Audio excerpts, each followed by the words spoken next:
In this lesson, we'll be continuing our discussion of automaticity in relation to the instructional hierarchy, and our objectives are to identify the steps in the instructional hierarchy and discuss instructional implications for measuring automaticity. So let's begin by going over the simple view of reading, which states that reading comprehension, which is the main goal of reading, is the product of two things, your decoding and listening comprehension. And if you can listen and comprehend oral language and decode the written word and do so automatically, this enables reading comprehension.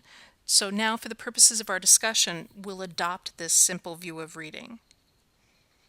So the instructional hierarchy helps us take what we've learned so far and understand what the instructional implications are.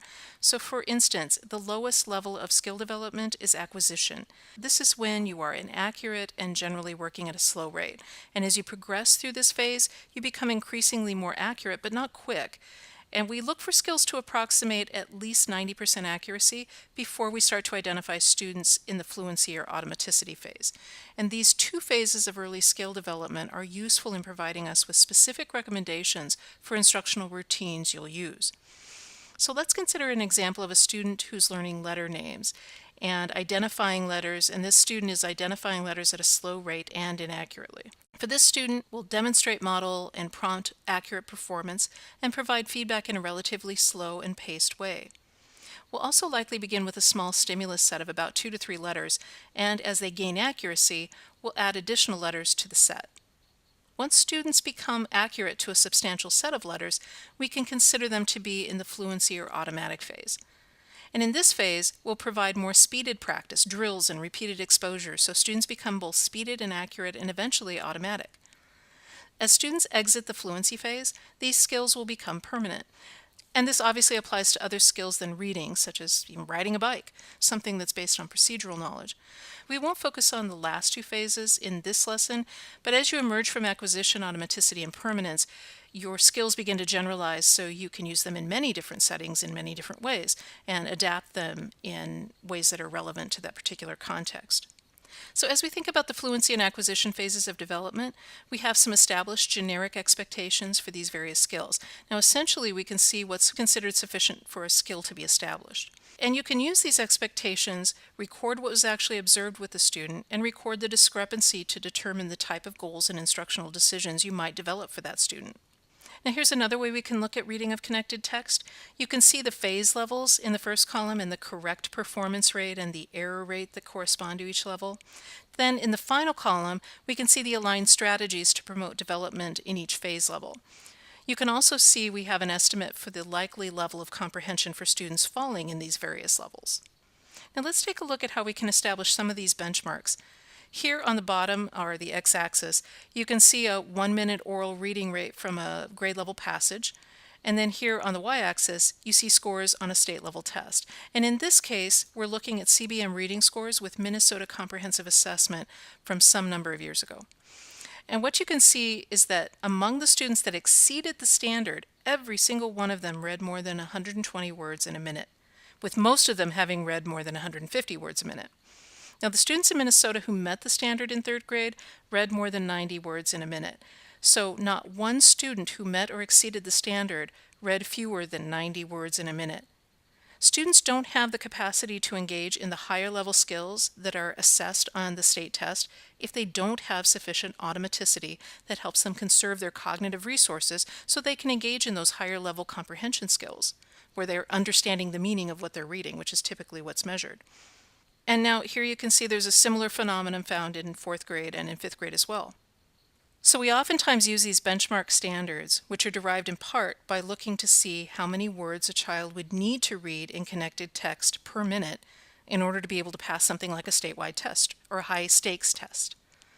Essentially, this is how many words per minute the child needs to be able to read aloud in order to demonstrate that they have sufficient automaticity to conserve their cognitive resources so they can engage in those higher level skills in reading, i.e. the ones that are relevant to help them understand the text and answer questions about the text. Now we can further emphasize this from a published study. Teachers were asked to classify their students according to their automaticity and general reading skills. For example, students who are poor on their general reading, like reading comprehension, vocabulary, and so forth, and they're poor in automaticity would be in the poor range. They might also be classified as good, meaning that they have good general reading skills and they have good automaticity skills. And finally, they could be poor in automaticity but good in general reading, or they could be poor in general reading and good in automaticity. When teachers are asked to classify students this way, they are usually correct about 75% of the time.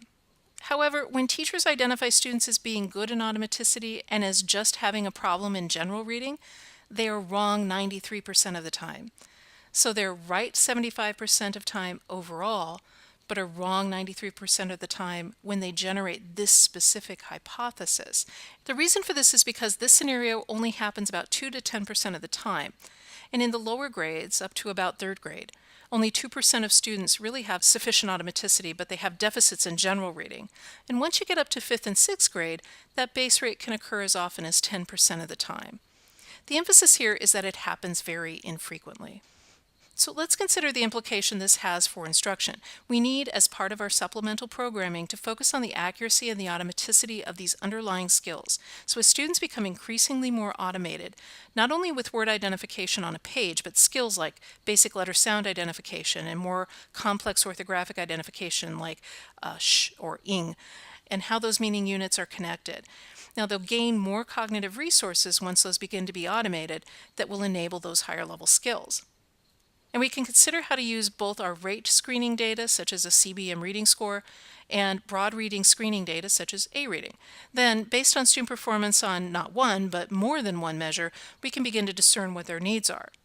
And you can see a variety of possible profiles here. For example, if rate is sufficient, accuracy is sufficient, and comprehension is sufficient based on performance on the CBM task along with the broad reading task, we may not worry about this particular student and just screen again in some 3 or 4 months.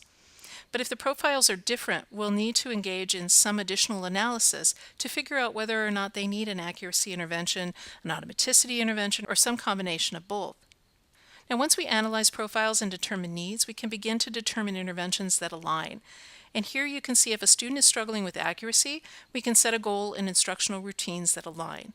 And we can undergo the same process if a student is struggling with automaticity. Oftentimes you need to focus on both accuracy and automaticity simultaneously because some words are in the accuracy, slow and inaccurate, not quite speeded up yet, while others are in the automaticity phase.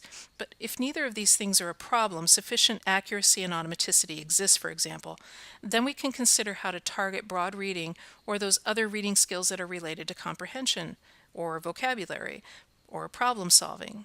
Then we can consider how to target broad reading or other skills related to comprehension such as vocabulary, problem solving, or monitoring for meaning. So let's recap how our theoretical foundations of accuracy and automaticity connect with our instructional procedures. Remember that automaticity develops at grain sizes and accuracy at lower levels need to occur first. Also, it's important for us to align student needs based on their phase in the instructional hierarchy with interventions and instructional routines. And finally, remember that the ultimate goal in developing automaticity is not speed reading, but rather allowing for the cognitive capacity to comprehend what's being read, which is really the ultimate purpose for reading and what we want to encourage our students to do most effectively. Thanks for watching this lesson on the instructional implications of automaticity, and we'll see you at the next lesson.